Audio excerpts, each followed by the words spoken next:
There are plenty of videos on how to can elderberry juice in jars, but what about if you want to use bottles?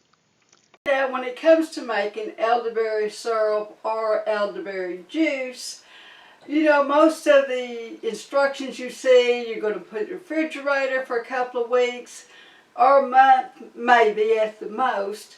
But, if you're sick, you don't have time to make elderberry syrup or elderberry juice. You certainly don't feel like it. So you need a shelf-stable option, which would be canning. Now, it's quite easy to find instructions for canning in jars. But you know how hard it is to pour a tablespoon out of a jar? Or even, like in the case of elderberry juice, you want to take a shot each day. It's really difficult. So what you really want to do is have a bottle. But following directions for canning in a bottle is hard to find. Now, I've been canning, most of my adult life, and these canning things come with a rack. Well, as you can see, it's great for jars, but not for bottles. They're just going to wiggle, they may float. So what are you going to do? Okay, I have this rack from something else I bought that will fit in my canning jar. And I'm taking these lids, turn them upside down, and I can put my bottles in there.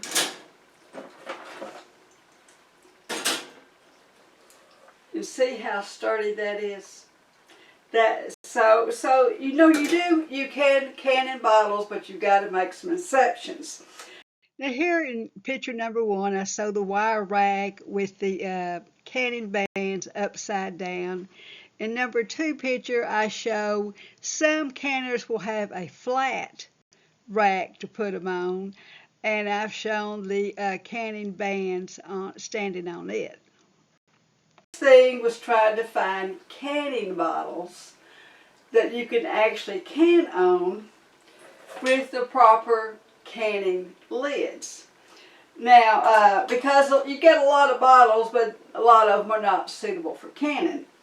So I found this North Mountain, which is a bottle supply, and they also sell them on Amazon. So when you're looking for bottles, you've got to be specific about bottles for canning. You just can't say bottles.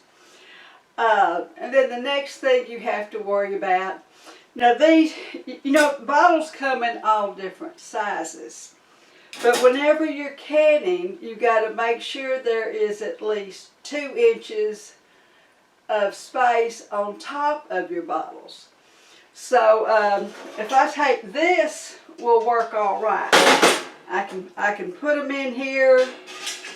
I can fill it up with water, and the water is going to go over my bottles. So if you get anything much larger than this, they're going to be too tall and will not fit in your canning pot unless you get the larger water bath canner. And you're usually not making that many to have to get the larger canner. Okay, I had to put my description in Amazon to find this North Mountain Supply. But then I went to the North Mountain Supply website to confirm that this was for canning bottles, and it had sealing lids. Now, they were half as much on North Mountain Supply, but because I have an account with Amazon, I had free shipping. So I went ahead and paid a bigger price with the free shipping on Amazon. Starting out first by making my juice for my dried elderberries, and I'm basically using my recipe from my book, using making herbal remedies. This recipe only called for, in my book, only called for half a cup, and I'm using 2 cups of dried elderberries and 4 cups of water. Now to this I'm adding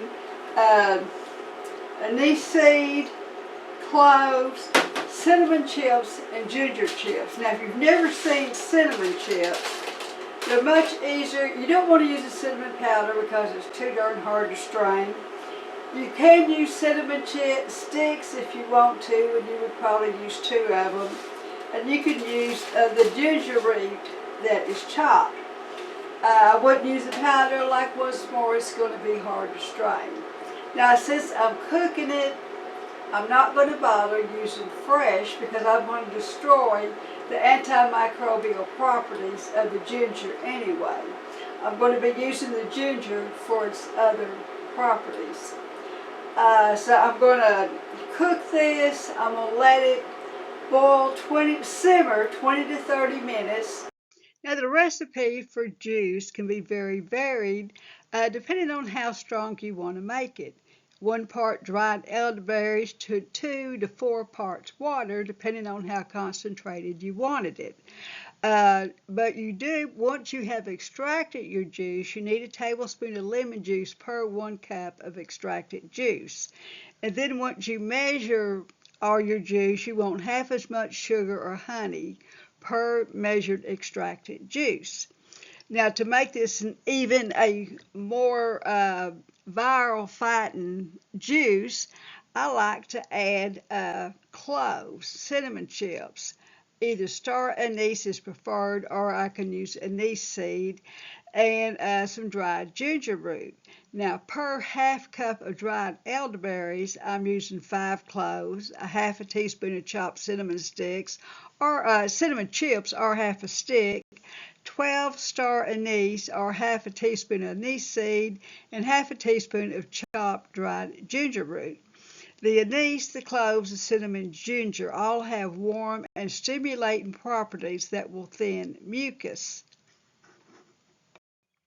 Now, for this recipe, I'm really making a concentrated elderberry juice. I use 2 cups of dried elderberries, 4 cups of water, and distilled is preferred. I use 20 cloves, 2 teaspoons of cinnamon chips or 2 cinnamon sticks, 2 teaspoons of anise seed, or if I had the star anise, I would have used 24, 2 teaspoons of chopped dried ginger root. Now, I'll cover this and let it simmer for 20 to 30 minutes. I let it set for 1 hour, and then I strained it. Now, this ginger will make this a little hot, so you can reduce the ginger if necessary. I'll turn off the heat, and then I'm going to let it set for an hour before I strain it. Now, I'm using my magical butter machine strainer, which I really like for most things. Now, I used to use like a funnel and one of these reusable coffee filters, or I could have used some cheesecloth with a sieve. But we're going to go ahead and strain this.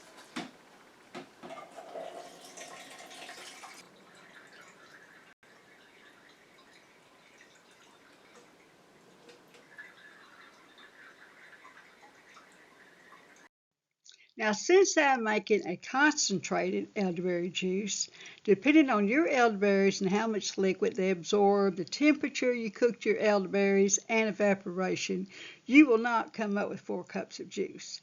If you're 1/4 to half a cup or so short of 4 cups, you may add 1/4 to half a cup of boiled water to bring it up to 4 cups.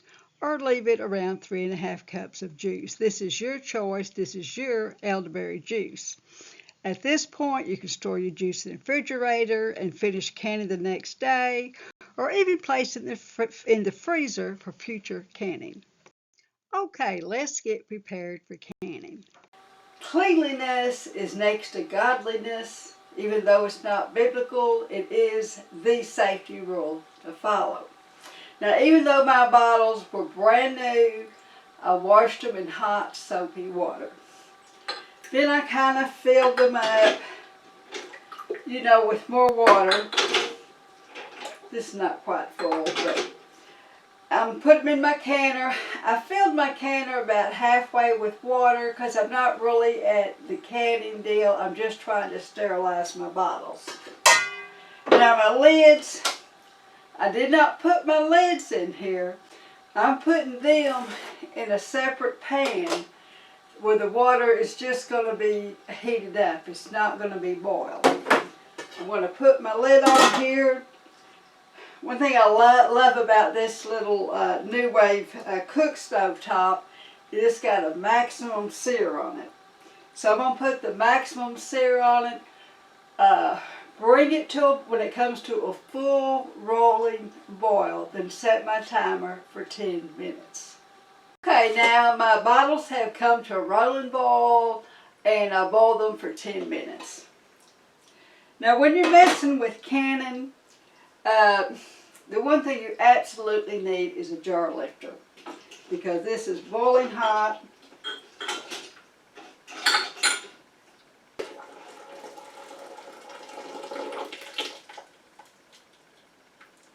Bottles are a little bit harder to deal with. I've taken a cookie sheet and put a clean towel down to set these on.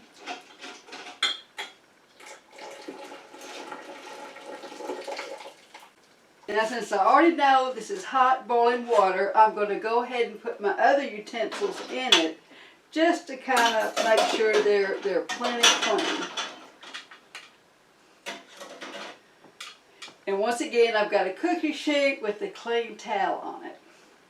Now I'm going to take some of this hot water and I'm going to put it in my pan with my canning lids on it, just so that they can be soaking. Now, you know, I did not want them, I did not want to boil them at this point. I just want to have them good and hot. I cooked my juice up yesterday. I was too tired to finish the process. I just put it in the refrigerator, and now I'm going to finish it today. Now, elderberry juice is, don't let anybody kid you, it's not good by itself. You're going to need to add some sugar to it. Now, if I was going to fix this and just put it in the refrigerator, I'd heat it up and add maybe half as much honey as I have juice. But as expensive as honey is, when I can it, that honey's going to lose all of its medical properties. So I might as well use sugar. So I'm going to use half as much sugar as I had, I'm going to use half as much sugar as I had juice. Then I'm going to bring this and start cooking it till all the sugar is completely dissolved, and bring it up to a boil. And then we'll start putting it in our jars. Now, elderberry syrup, now elderberries, unlike other berries, are not acidic enough to can on their own. So you have to add either some lemon juice or some citric acid to make it safe for canning.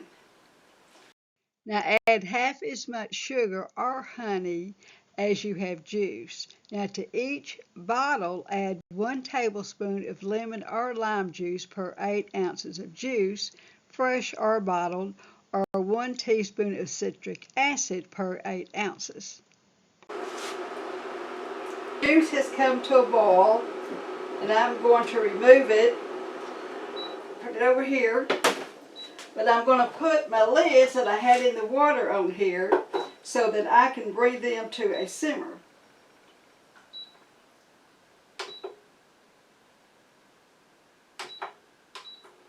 While I'm pouring this up. Now you see I've got a stainless steel funnel.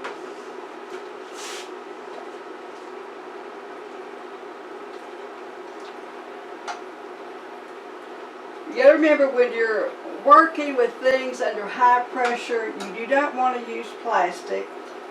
You want to use stainless steel. You don't want to use plastic or aluminum. But I'm going to dip my paper towel in this hot water I've already got.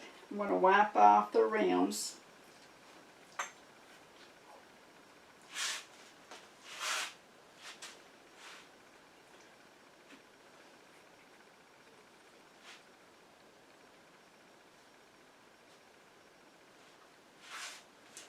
Now, something they also have in your canning deal is these little lid lifters that you see you can get out of your hot water without burning your fingers.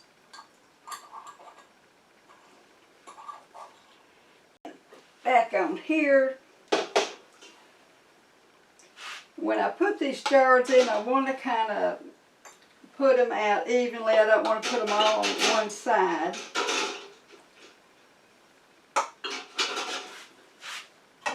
I'm going to cover. Well, now I need to make sure I've covered this with enough water where it's at least an inch over the jars.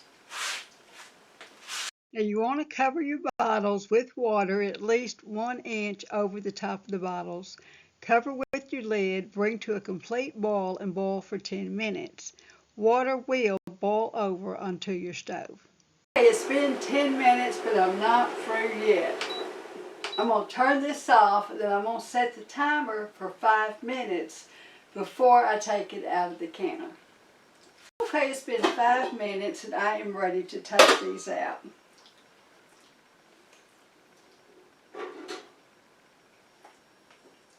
Now I'm going to let these sit 16 to 24 hours before I try to move them. Now the way you usually tell if a lid has sealed, it becomes a little concave, which is a little hard to see when you're using bottles and lids. With everyone I checked with, you can put a knife across your lid and you should see a little space between your lid and your knife. This video is meant for information purposes only and not meant to be taken as medical or food safety advice.